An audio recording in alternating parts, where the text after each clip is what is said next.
Like দেখাও। এই যে ডন সদ্য নিয়োগ প্রাপ্ত গ্রেড 2। দেখেন অবস্থা, খুঁটির গোড়া মনে হয় কখনো শুকায় নাই, ফানি আর ফানি, অবস্থা খারাপ। এই আর কি জঙ্গল। এই যে মাঝি,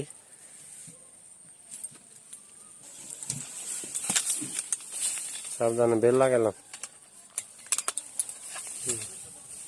বেল লাগাই রিল্যাক্সে আস্তে আস্তে উঠেন। টেস্টারটা আছে না?